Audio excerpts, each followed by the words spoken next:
Welcome to episode. Well, okay. If last episode was episode 0, this is episode 1 of Born Nasty. So, welcome everybody. I am Elliot, And I'm Mark.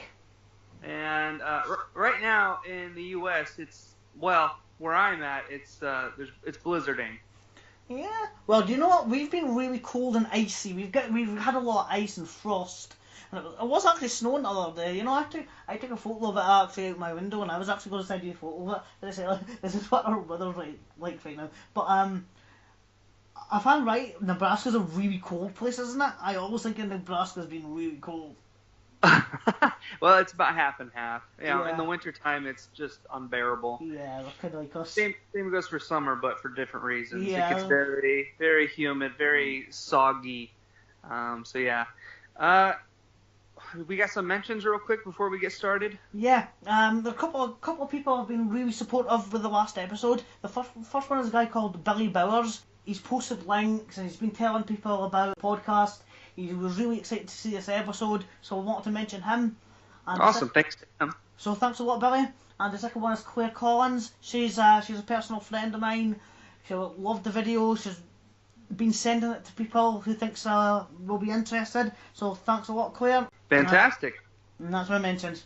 So hopefully we'll get it out there, and not superstardom or that, but hopefully we'll get people out there and spread the word, and inform people, most of all, inform people of this. Yeah, we'll get an email set up and stuff like that pretty soon, so that we can interact even more. Yeah, because it is a phenomenon of sorts. It's not us. I mean, the video nasty scandal, whatever you want to call it. It is kind of a phenomenon. I mean, it's like, I still think about it as like, how did this all happen? Just because a couple of people got pissed off, It's kind of crazy. And I was noticing that a lot of them didn't even become available to watch in their uncut forms till the early 2000s. Yeah. Some of them as recent as last year. Some of them are just, like I said, mentioned the last episode, Visiting Hours just got released last year. The Slayer just got released last year. Madhouse just got released last year, uncut. And it's like, it's taken 35 years for these movies to be released uncut. That's crazy. That's truly nuts. We watched Nightmare of a Damaged Brain. We did. At least I did. I assume you did. I did. Well, I was going to ask you first before we mentioned the movie. Are there any other movies you've watched this week? Oh yeah, sure. Last night I watched Brawl in Cell Block 99. Oh, I've heard good things about that. Is that the Vince Vaughn one? It is. I've been told it's excellent. You kind of forget you're watching Vince Vaughn. Yeah, so I've been told. Which is great because I'm not typically a fan of his. Yeah, I can take or leave him, but I've been told he's excellent in it, yeah. I did quite enjoy that, yes. Yeah. That's probably the most notable one. I also watched The New York Ripper, which I don't know if that's not on this list, right? It's not. I mean, it's strange that it's not on the list since it's one of the most controversial movies. I mean, that movie's still cut over here. I mean, it's been released, but it's still cut for the eyeball scene. So yeah, I think that's why I was okay going ahead and watching that one. Yeah. And that was fun. That was a lot of fun. It depends on your definition of fun. It's bleak as hell. Yeah, but you got a killer that talks like a duck, yeah. All the way through the fucking film. The first time I watched that movie, I made it almost unwatchable because every time the killer spoke, he went like Donald Duck, and I was like, oh my god, I can't watch this. It was hilarious. Yeah, but the more I watched it, I kind of enjoyed it. I say enjoy. It's not really an enjoyable kind of movie. It's grim as hell. But if you get the chance, watch Cinema Snob's review of it. It's really funny. He does a really good job. Because the thing with the Cinema Snob is, what I like about him is that he loves these movies, but it's kind of his job to kind of slate them at the same time, make fun of them. Which is I like that he makes fun of movies that he really enjoys, Oh yeah, I do that all the time. Yeah, exactly. I've not really watched anything. I've been playing games. I played a game called Dark Side. I completed that.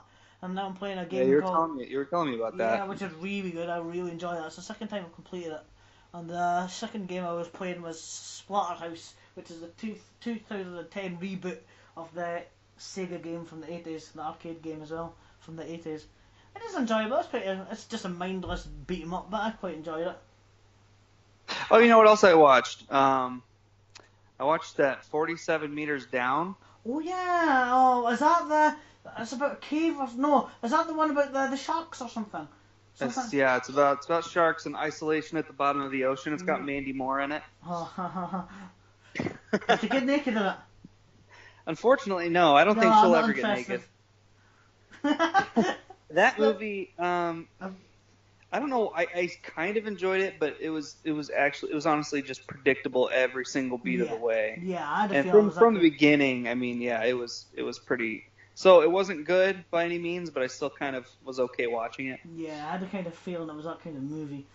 I might give it a shot sometime. Do you know, this is the first time in a while I've actually sat and back and watched a movie. Although it did take me a couple of attempts to get through it. But that was for different reasons. It's nothing to do with the movie itself. It's to do with me and my stupid sleeping pattern. Okay, should we get into it? Yeah. So we watched Nightmares on a Damaged Brain from 1981. Now, I'll play the trailer. The following preview trailer is not suitable for viewing by persons of a nervous disposition. Switch off your television set immediately unless you are prepared to be really terrified. Nightmares in a damaged brain. Prepare yourself for the most intensely shocking motion picture of our time. The motion picture everyone is talking about. Hello? Hello, Steve?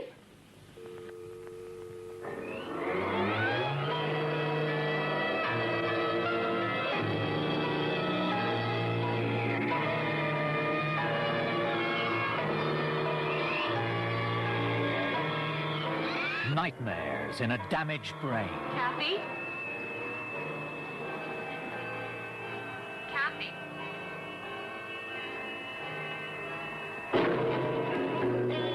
Terror will surround you.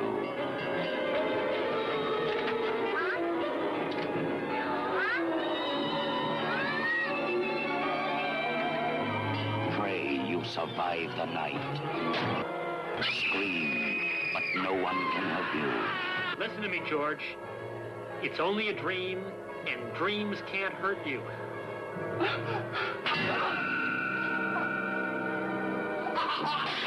Are you there, George? Daddy! George, don't hang up. Where do you go? There's no place to hide.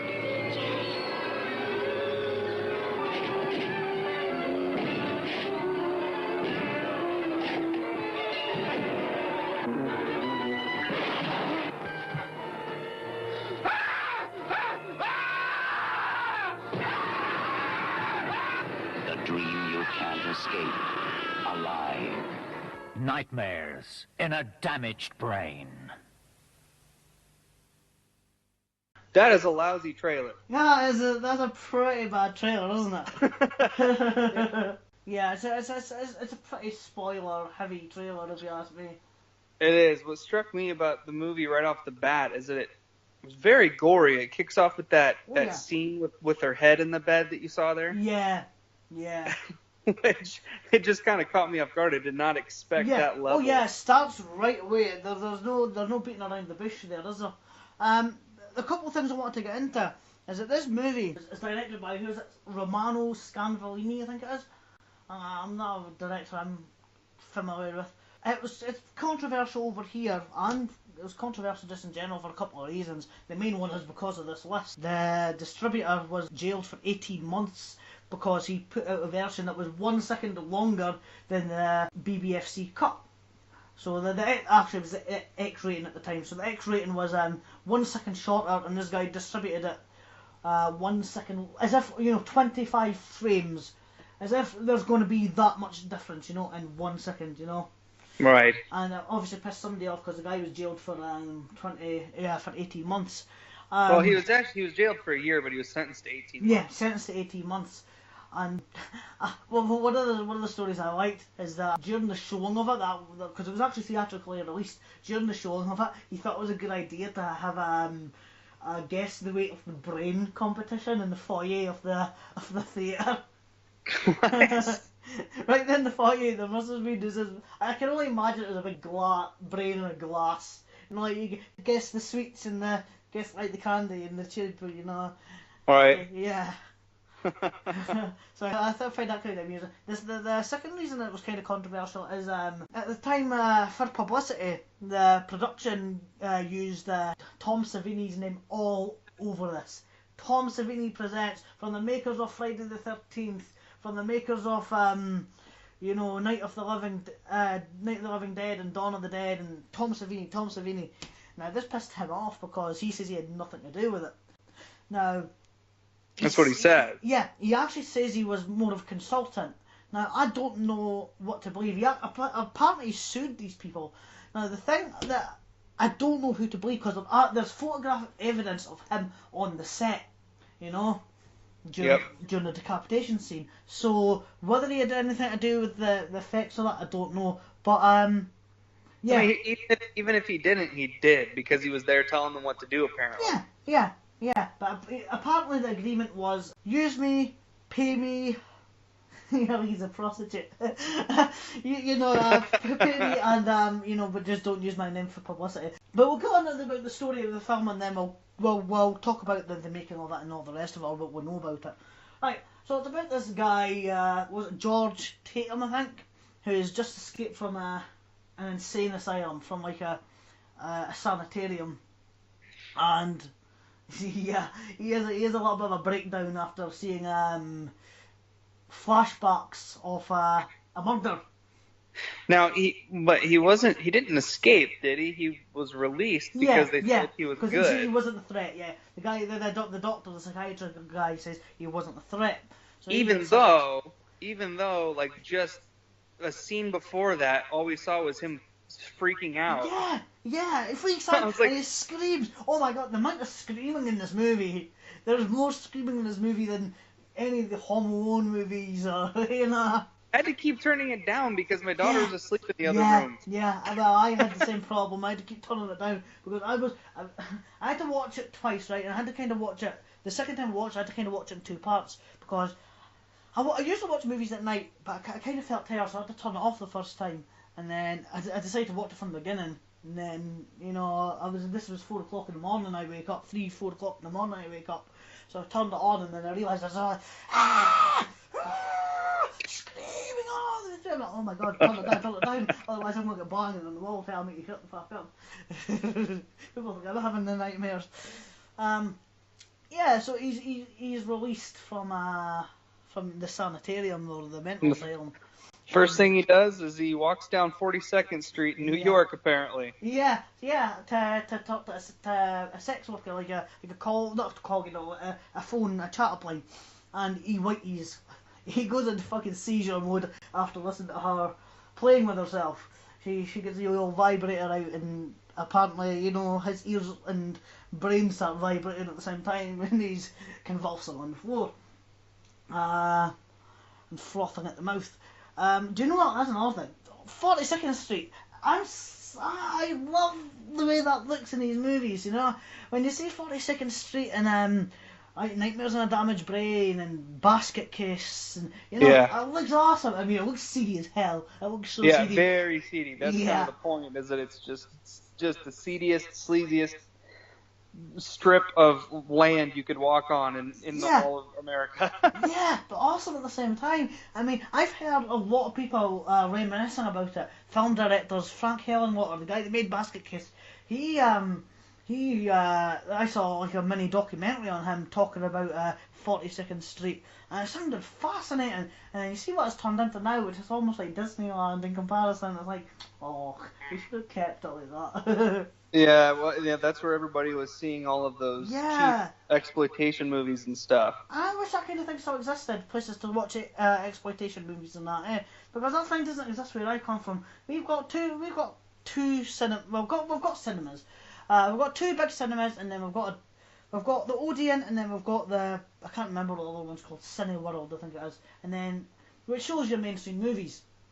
And then we've got a place called the DCA, which is a Dundee Contemporary Arts, which shows your foreign language movies, your anime, your older movies, and I love that place. It's a bit more expensive, but the irony of this place is it's not as well known as your big cinemas, but see those seats, oh my god, they're comfort.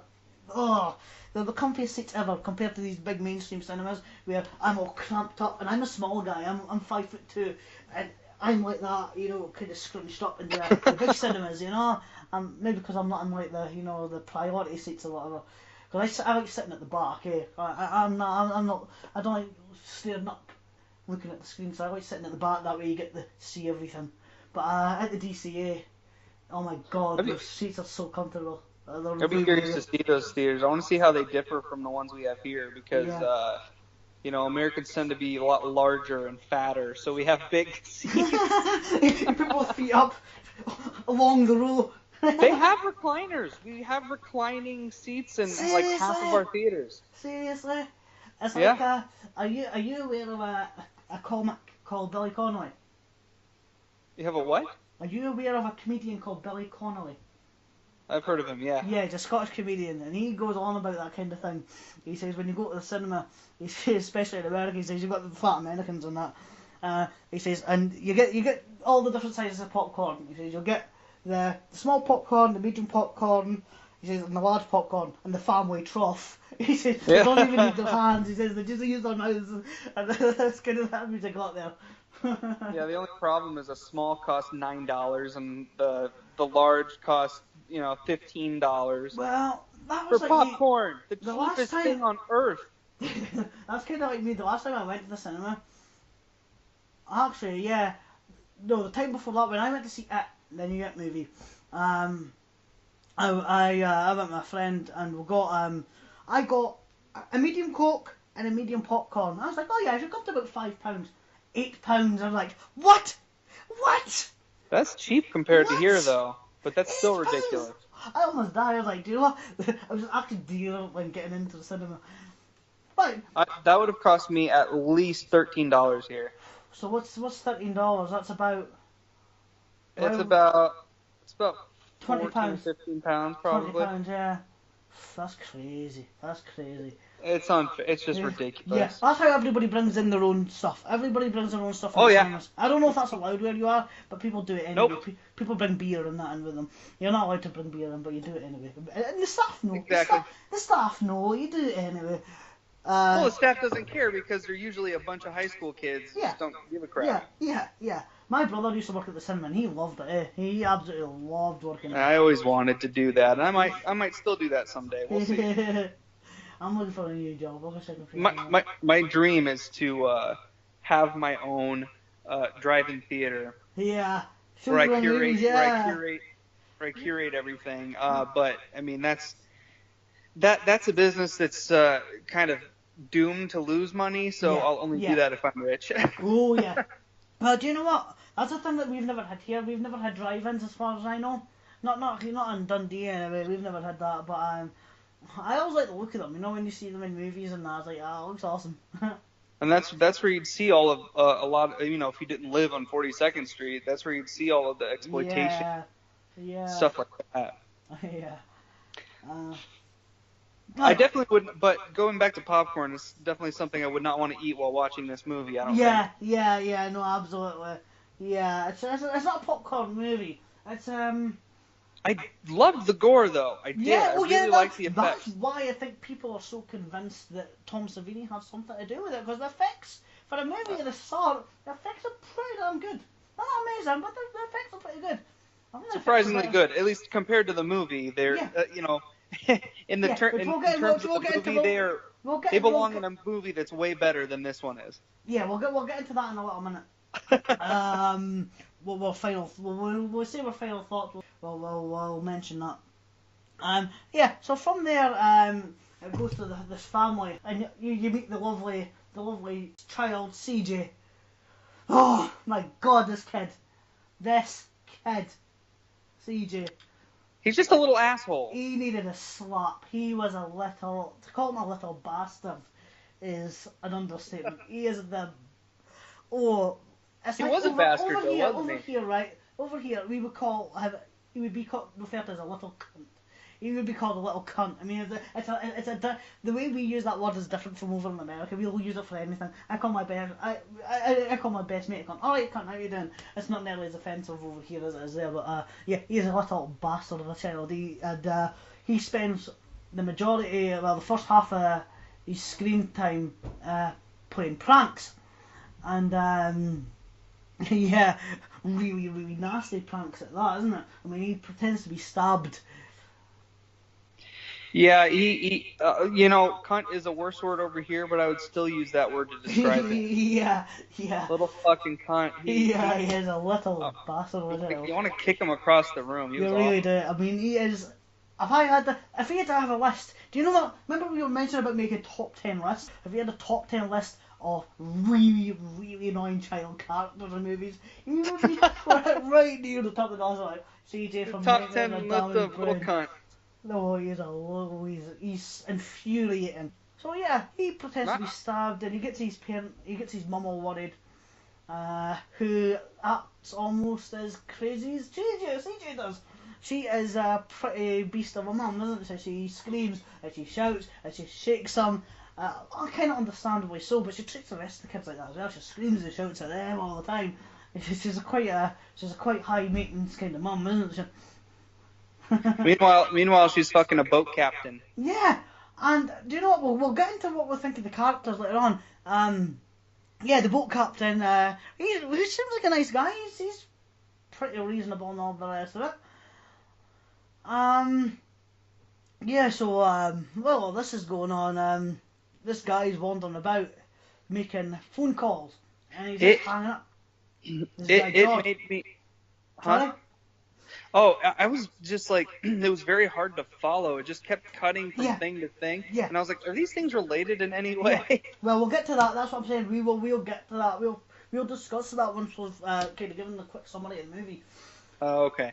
And yeah, it's just he goes about every now and then in this house. I forget the surname of we'll call it the CJ house. Because I can't remember any other characters' names. The CJ, I remember George and CJ. So they phone the CJ house, and he just hangs up every time somebody answers the phone. And yeah, they got on with their lives. And do you know what? That's one thing I did kind of like, is that they did kind of act like a normal family. All the screaming and shouting around the dinner table and that's things that actually happen. I've done that many a time. Yeah, that's not too far off. Yeah, and it goes back to the psychiatrist, isn't it? The psychiatrist guy has to kind of explain himself why this supposed madman has been released. And he says that the guy's not a threat. He says there's no reason to believe this George guy is any threat to society because he's kind of rehabilitated or whatever. Is that the right word? While this guy is going about, who's the first person he murders? I'm trying to think of is it the babysitter? I think so. He gets to the house, doesn't he? Yeah. Oh, no, it's the woman that comes out the country and western club. You remember the guy playing the guitar? Yes. And then she goes home and he kind of follows her, doesn't he? And then he stabs the shit out of her. All the way Oh, that's right. Yeah, I got lost. Yeah, so did I. He Lost. slashed her throat, stabs the shit out of her, and has a kind of another flashback to his murder. It kept flashing back, yeah. Yeah. It kind of goes between him killing this woman at the bar. Well, he kills her in her house, but she's from the bar. He stabs her to death while having this flashback, and yeah, what happens from there? He kind of weeps over the body a little bit. Yeah. He starts crying, doesn't he? He does all this crying and moaning and all the rest of it. Now it cuts back to the family. CJ doing his whole boy that cried wolf thing. I kind of started to Weighing out. Yeah. It was hard to kind of pay attention. Yeah. I found myself doing that as well quite a bit. Yeah. He kills the babysitter. He keeps on following the house. Then he eventually gets to the babysitter. He kills the babysitter, Was he tied to a chair, doesn't he? And then he kills her. I think with Mhm. was it with barbed wire? Oh yeah, I remember CJ plays the prank with the big mask on. Remember the girls in the shower? The girls Oh, in the yeah. shower. The girl, oh yeah. There's that Quagmire moment there. Oh yeah. Yeah, he plays a prank with a mask, pretends, scares the babysitter in the shower, and then that's when the babysitter dies, thinking it's CJ and all the rest of it. Then there's a scene on the beach. You remember the scene on the beach where the family are like having like a picnic of some sort, and CJ comes running saying there's a guy following him, and the mum goes ballistic again. Shut up! You're telling lies, boy that cried wolf. Blah blah blah, screaming and shouting her head off. I think she shakes him again a little bit, and then one of the scenes I kind of liked is where the boyfriend, the sailor guy, kind of gets him to the side, and he has kind of a moment with him. He kind of has a moment. I mean, in a movie like this, there's not many moments, but he has a moment with him, and he kind of becomes like a father figure. And I kind of liked that. He says, "Yeah," he says, "I believe you." He says, "I'm not saying you're a liar. Show me this guy," and all the rest of it. And he shows him through the binoculars. He says, "Oh, is this the guy?" And he says maybe. As the murders build up, as he kills more people, he kills the daughter. He kills the daughter with, and the daughter's boyfriend with the barbed wire. Remember the barbed wire? He cuts his throat with that. There's a lot of throat cutting. Yeah, there's a lot of throat cutting. Yeah, yeah. It's a good way to show blood. Yeah. Yeah, that's where he puts on the mask that CJ had on, and he kind of acts like that guy. I'm guessing we're okay with spoilers, eh? Oh yeah, I mean, we spoiled the entire fucking movie. Yeah, what else happened after that? He basically just gets into the house and kills people. And... Yeah, he kills people. Then that's when CJ is finally believed. Although when the sister's dying, she genuinely believes that CJ's killing her. I think she says, "CJ, stop that," and then when she turns around to pick up the phone to phone for help, and then the guy kills her. I think she actually died thinking CJ killed her, which is kind of sad. It was pretty fucked up. Yeah, kind of fucked up. Yeah. Then CJ, he tries to kill CJ, which I think was his target all along with CJ, which is understandable because all along that would have been my target because he's incredibly annoying. I've got to say the kid playing him's actually not too bad, but my God, I wanted to kill him. I wanted him to die more than anybody in this movie. I really wanted him dead. Did I miss something? Was there a reason he was targeting this family? I don't know. But yeah, why was he? It seemed like he was targeting this family, but we don't really know why. Yeah, that's it's kept pretty vague. Yeah, and then it cuts to the police looking for him. The police, with the help of the psychiatrist, they convince the psychiatrist that the guy is crazy, that he killed his parents, and that this is what he's flashing back to. This is in all the notes. Did you take that? Did you take it to be his dad and his mom that he killed? Yes, oh, I did. I thought it was like his dad and then just like a higher. A mistress, yeah, maybe. Yeah, so the police explain. Now this is, actually I'll get into that at the end. He killed his parents and all the rest of it. So when he's chasing CJ all around the house, he tries to slash through the door. CJ shoots him. He dies, and he had a proper flashback. Because all the way through the movie, it just shows snippets of this flashback, and then just as he dies and falls down the stairs, it shows a full flashback of him murdering his parents in a really graphic fashion. And then that's kind of the end of the movie, and then it ends. Oh my God, the ending, the very, very ending is almost what killed it. Oh, the ending. When he winks. Why did he wink? CJ's in the back of the police car, right? CJ's in the back of the police car. Yes. And I could have ended with that, fair enough, yeah, because he's waiting to give his statement or whatever. But he winks. Why? Who's he winking to? He broke the fourth wall. Why? Why? That's what killed the movie for you? No, it's not. It's not. So that's the gist of the movie. So, final thoughts. What did you think of the movie? What did you think of the movie? We'll give our pros and cons of the movie. Pros, obviously, as I said before, the violence was really graphic. Yeah. The killer seemed crazy. Yeah. Yeah, I agree. Cons, the story itself didn't make a lot of sense. Yeah. It didn't feel necessary. It didn't feel like a necessary story to tell. Yeah. If that makes sense. The pacing. Yeah, it was just The kind of. pacing was all over the place, in my opinion. Because it starts off with such a bang. It starts off with, Yeah. the murder happening. And, you don't actually see the murder at the start, you just see the blood. And you're like, oh, what's happened? And it kind of grabs your attention. And then it lulls. Do you know what? The thing I have about it is, I have kind of I don't hate the movie at all. I don't hate it.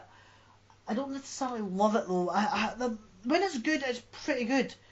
And the ending of it, where he's stalking the family and he's murdering the family and that, and he's chasing CJ. That's all well done, and the tension's pretty good at the end of the movie. It just takes an awful long time to get there, and It does, and it's kind of it's a little bit cheapened by the fact that I don't know why it's happening. Yeah, especially since it seems to they play it as though he's kind of a sex criminal. Like, you think? It's always sex that switches him to being psychotic. Like, that's his trigger. And then, you're right enough. Yeah. And they've only bring that up a few times, all sex thing, don't they? I mean, it's kind of it's mentioned like once or twice, and then they kind of completely abandon all that. Yes. Which that bothered me because did you feel that? Yeah. Then I didn't understand the killer's motivations anymore. Like, okay, now he's just a normal psychotic. Yeah. Which, I mean, with movies like this, that's bound to happen. Yeah, of course it is. Yeah, of course it is. That's another thing I want to get into is the acting. I mean, sometimes the acting's really good. The killer, the guy that plays the killer, he's really good. I kind of liked him. I mean, yeah, he's over the top, but I mean, he comes across as genuinely deranged. Like, I liked him. He fit the movie. Yeah. He did. He really did. He was good. The kid, as annoying as he is, he done a good job of convincing me he was an annoying little shit. Yeah, he's fine. I hate him. As weird as it sounds, this is a movie that, while I was watching it, I was like, I'd kind of like to remake this. Yeah, well, do you know what? I know exactly what you mean. I'm all for remaking movies that can be improved. Movies that can be improved should be remade. I'm just not all for remaking movies that are already good. Like I mentioned to you before, like The Day the Earth Stood Still, one of my favourite movies from the 50s, and the remade it with Kelly fucking Reeves. That's unnecessary. That's unnecessary. Right. I think I heard they remade the Rocky Horror Picture Show. That's unnecessary. Remake either bad movies that could be improved or, average movies that could be made better. Do that. I'm all for that. Yeah, with this one, I kept feeling like it had potential. It had potential. Yeah, and I was thinking, like, I would like to remake the movie how I felt like they intended to make it in the first place. Yeah, you're right. They had intentions, and they definitely had potential. Yeah, I agree with you there.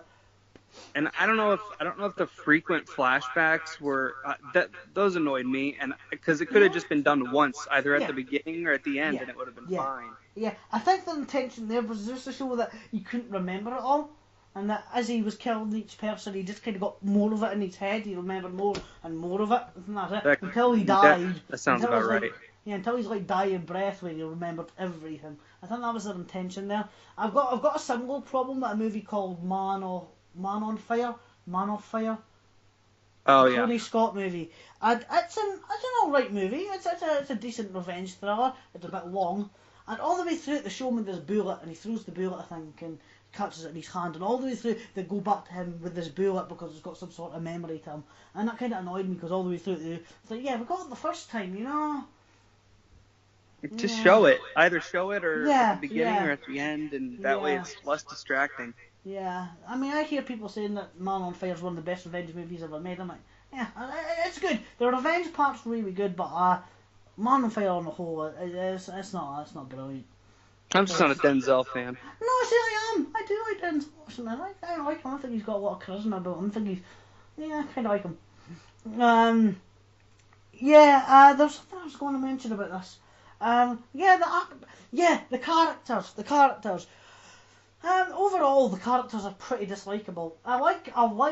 Funny enough, I like the killer. He's pretty good. You get behind him, you understand what's going on in his head and all the rest of it. Yeah. The psychiatrist is quite good. I like him. You understand his intentions of what he done. And the step, not the stepfather, but the mum's boyfriend. I really liked him. And I liked his connection with CJ in that scene with the beach. The mum. He was okay, yeah. Yeah, I liked him. I was like, oh, he's a good guy. He's got the best intentions. The mum. Oh my God, the mum. She was almost as annoying as CJ for me because she just screamed everything. Instead of kind of being like, CJ, you've been a little bit of a prick today. You know, stop it. Go to your room. Which she says to him, go to your room. But she says it in such a way like I'm going to fucking murder you in your sleep kind of way. Yeah. Yeah, she gets really. I can understand where her anger coming from, but yeah, she's just so angry all the time, so angry. And You know, another terrible character is the babysitter in the beginning. Huh? I can't remember her enough really. Oh, well, because like the kids are screaming, "There's somebody outside her window," and she just walks up there and says, "No, there's not. Go to bed." And like, she didn't even bother to check. I'm like, if two kids are screaming outside of their window, maybe at least take a look. I know. She's like, "Nah, go to bed for me." And it's like, shut up. She deserved to get the axe. Yeah. I think that's kind of. Do you know? I had a kind of good balance of characters you liked and characters you didn't like. I find a lot of, and it's definitely a slasher movie that's it's an adult movie. It's for adults. It's not a teeny movie. You know, it's not a teeny movie. No. Which I find a lot with teens. I like slasher movies. Don't get me wrong. I really like slasher movies. But I find a lot. I have to kind of like some characters. You know, you've got to have people to root for in movies. You know, and I think with modern movies nowadays, as I mentioned before, there's always so many hateable characters. Eli Roth is absolutely notorious for having every one of these characters be fucking assholes. And this wasn't one of these movies where everybody was an asshole. It's characters I didn't like in it, so kind of, you know, thumbs up to that, you know. But yeah, I know it's a divisive film, but my biggest problem is the pacing of it, and the stories get all jumbled up. The part with the police, I don't know if you thought this as well. I don't even know. I think I might have already mentioned this. The part with the police and that, when he comes in and they're trying to catch the killer, I found that really it was all pretty forced. It seemed it was just there for exposition's sake. Yeah, I think a lot of the stuff with the family felt very forced, but that's. Yeah. I mean, and like I said, it was very difficult to pay attention a lot of the time. Yeah, I found that. I did find my what I usually do is, see when I'm watching a movie, I'll put my tablet down, I'll close my laptop, and I'll watch the movie. I see every now and then I find myself opening my laptop, and I find myself looking at my tablet. If you're doing that, then it's like, that's not a good sign. And I have a good attention span. If I'm sitting down watching a really enjoyable movie, I'll have my attention throughout the whole lot, but I did find myself kind of, you know, twiddling my thumbs almost, you know, waiting for the movie. If you find yourself thinking about other things, that's not a good sign. No, it's not. But, you know, it has a lot of things that movies nowadays don't. It has nudity in it, you know. Nudity in films doesn't exist anymore. If I say nudity, female nudity in films doesn't happen anymore. It's just a thing that is, in my opinion, kind of dearly missed. I like a good bit of nudity in movies. It's like, you need some eye candy. But, you know, everybody's got, you know, clauses in their contracts now, you know. I didn't even really think about that until you said it just now. Yeah, gone are the days of you know, Linnea Quigley and all the rest of it, you know. It's like all they had to do, you know, when you did in a film, get me Linnea Quigley here. You can still get it. You can still get it in horror films, especially cheaper ones. Few and far between. I can't remember the last time I saw a girl get naked in a horror movie. I think for me it was Zombievers. Sorry? Zombievers. I think that's the last one. I never saw that. No, I never watched that. But it's like, yeah, it's either, I think a lot of actors in that have like no nudity clauses in their contracts, and plus I think a lot of people see like nudity in movies as like sexist now, which they don't say that when a guy, you know, gets his junk out there. Yeah, it's because men rule the world. Of course we do. Yeah. I don't believe that for a second. I know who wears the trousers. Trust me, men did not rule the world. we get told what to do and we obey the rules. Deny us sex and we'll do anything. Yeah, yep. That's very true. I want to rate the movie, but I don't know if you're ready to do that. I don't know whether we rate movies or not. Are we rating movies? Are we rating movies? Are we doing that thing? I personally rate every movie that I watch, so All right. naturally do it. Alright, we'll do that. I would give this... Give it a 5.5 out of 10. So that's a 20-point scale you're using. I'm doing out of 10, yeah. And you do a point if you want. I just use a point because it's average, but the effects and some of the art in it just put it a little bit above average. Not quite a 6, not quite a 5. And then, I give it a 6 just because I don't use decimals. Right. Otherwise, I'd probably give it the same. Yeah. It's definitely got its moments. It is pretty much a Halloween ripoff. Yeah, it had things to appreciate in terms of the effects and stuff. Yeah. So, I mean, I'd almost be tempted to give it a 5 because it didn't really do anything for me other than that stuff, which did a good deal. Yeah. But I would be more likely to rewatch this than maybe some other things. So that's why I give it a 6. Yeah. No, I agree there. So, did it meet your expectations?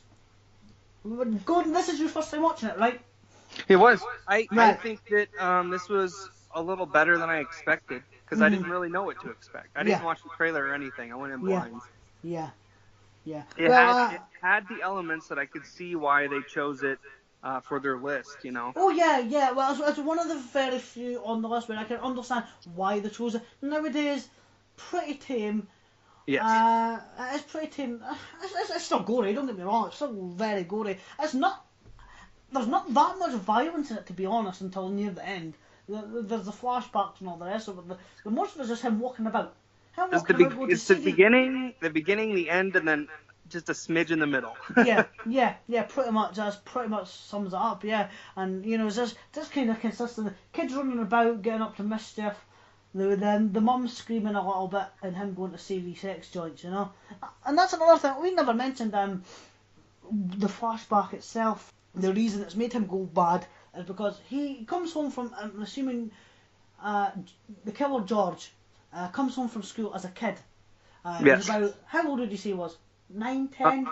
I was going to say about 9 or 10, yeah. Yeah, 10. 9 or 10. And he sees who I assume are his parents, getting up to some S&M action.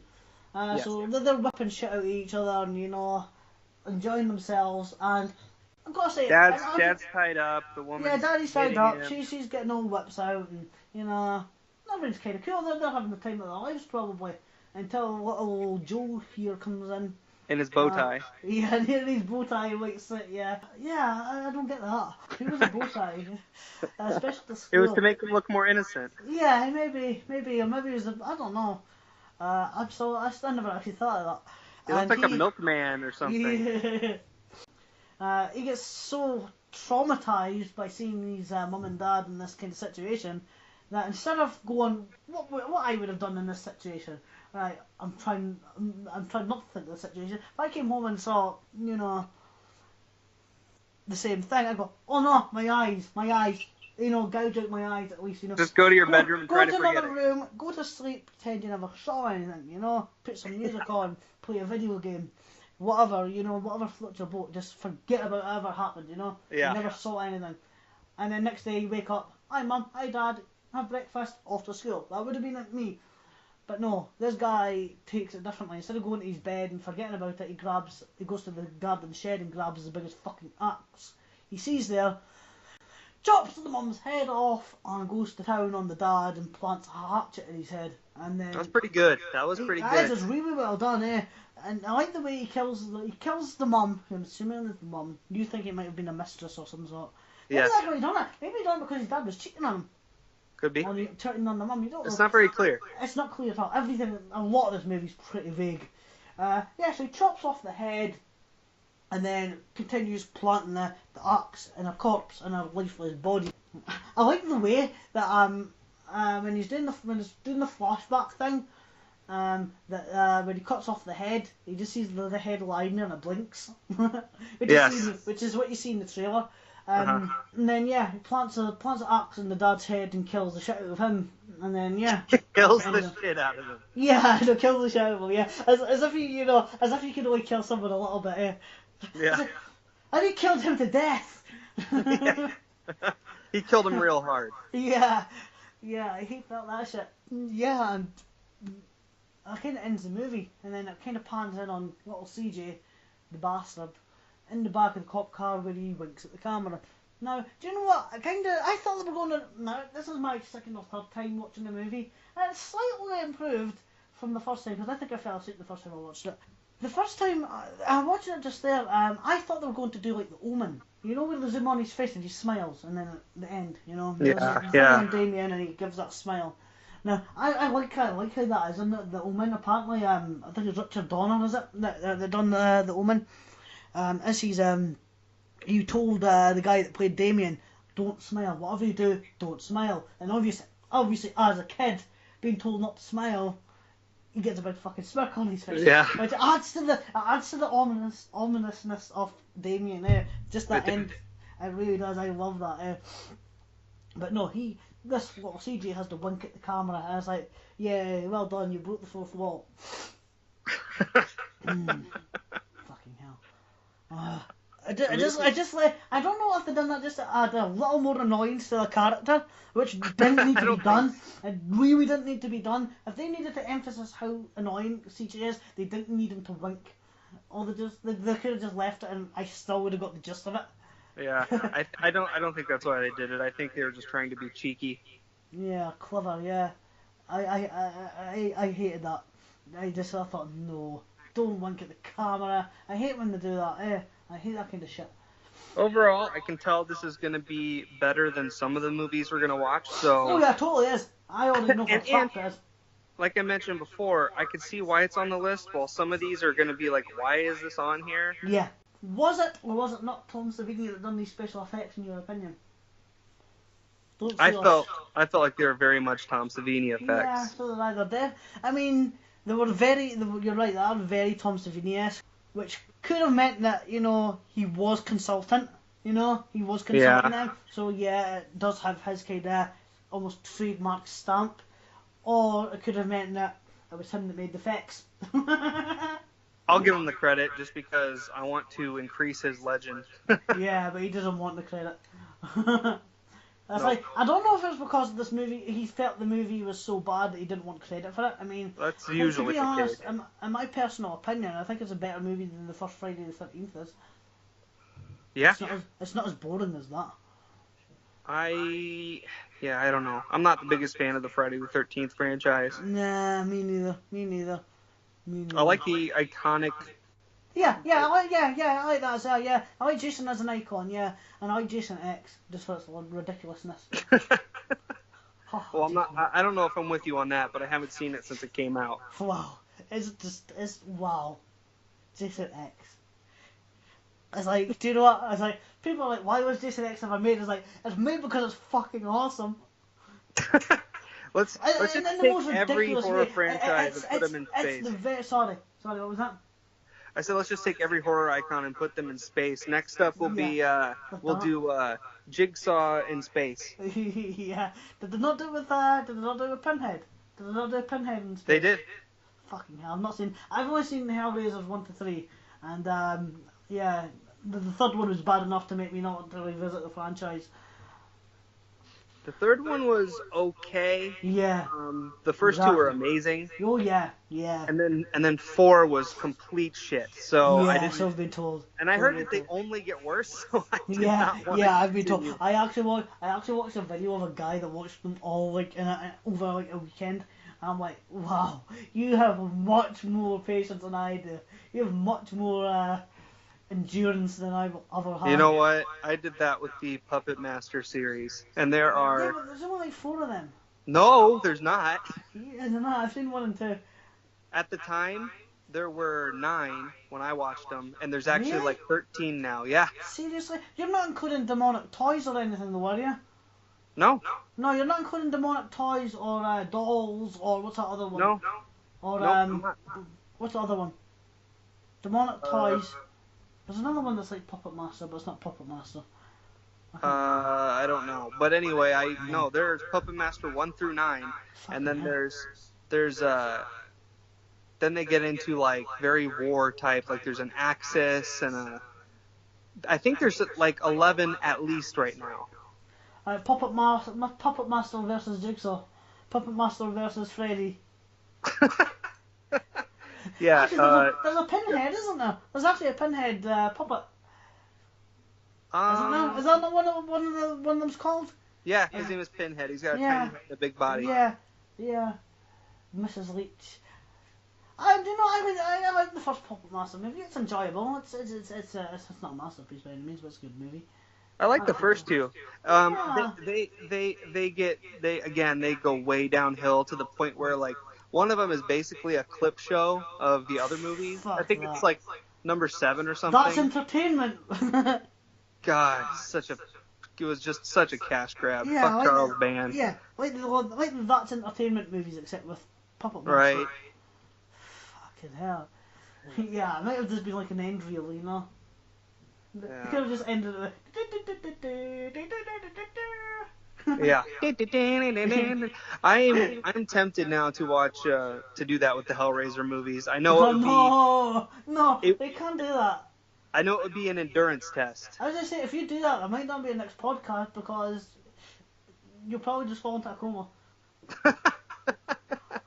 You know what I want to do? I don't know if I talked about this on the podcast yet. I don't think so. I want to do a movie night, a cannibal-themed movie night, Oh God. where we just watch cannibal movies and we all eat meat. Like just have a meat party. Yeah, you mentioned something along those lines. The thing about that is, a lot of these cannibal movies I do find kind of hard to watch. I have to watch the edited versions because I don't like watching any like. It's like the version of Cannibal Holocaust I've got is kind of handy because it's got 2 different versions of it. I've got the one with and without the animal. I have that, yeah. I have and that. so I will always watch the animal cruelty free one because, yeah, if there's one thing I don't like in movies, it's it's like if you want to simulate an animal dying in a movie, go ahead. Special effects will do the trick. But if you're going to do it for real, fuck off. You know? Yeah. No I'll always fucking watch shit. it. How it was made once, and then after that, I'll watch. If there's an alternate version, I'll watch that. Yeah, so yeah, that's why I'll find it hard to kind of get a hold of like some Cannibal Ferox and that because I want to watch a version of that doesn't have. I mean, I want to watch all the violence and that in it. I just don't want to watch the animals being fucking, brutally Slaughtered. Yeah, I don't want that shit. People say, oh, but you also, you eat meat. I was like, yeah, but I don't actually watch the animals being killed. It's different. I think the Grindhouse releasing version has the cruelty-free on it. Oh, I'd like that. Because I really want to see the movie. I think it's going to be a great film. There, I just refuse to. I don't do that shit. I think I might. Well, we'll talk about it when we get to it. Yeah, I'm not vegetarian on it. I'm not a PETA guy on it. And then I just don't want to watch that shit. I like animals too much to actually to watch them be killed. I drew a new movie for next week. All right. Oh, have you already done that? Yeah. I have. I want to be prepared. That way we didn't have to cut. Okay. At random, yeah. At random. Okay. But I drew twice because I'm not sure if I'll be able to find this first one. Okay. I drew the Cannibal Man. Or no. Yeah, the Cannibal Man. Yeah, that's going to be a hard one to get, yeah. I'm not going to be able to get that one. I checked YouTube and stuff and I did not find it. No. So we might have to go with the second, which was Contamination. Okay, yeah. Which I know I can find. Yep, I've got it on Blu-ray. And I saw that there's a version out there, so. Yeah. Should we go with that one? Yep, have you seen it? I have not. You have not, good. Right, that's a Luigi Cozzi movie. Although in some versions he's credited as Louis Coates is his false American name. Sure. He ain't fooling nobody. It's like I mentioned in the last podcast that Thingy does it a lot. Jess Franco does it a lot. Who calls himself like jazz names like Clifford Brown and shit like that. Loads of jazz musicians. It's like, you ain't fooling no one. You know, yeah, I know you're Jess Franco, you know. I think Joe D'Amato did it a lot. Yeah, well, Joe, that's what I mean. Joe D'Amato, yeah. His real name is Aristide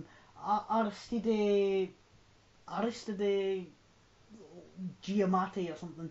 I can't pronounce foreign names. I'm really bad at pronouncing foreign names. So I'll sound like I'm just in gobbledygook. Aristide Giamatti, I think his name is. I could be wrong. I know, what's his name? I know, not Joe D'Amato, who's the other one? George Eastman. George Eastman is, fuck, I forgot his name. I used to know his real name. Luigi somebody. Fuck, can't remember. You know, the biggest prime offender I can think of doing that is Godfrey Ho. Do you know who Godfrey Ho is? Oh yeah, Godfrey Ho, yeah, the fucking the cut and spice guy, the cut and paste guy. Yeah. I think he's used over 30 names. Easy. Yeah.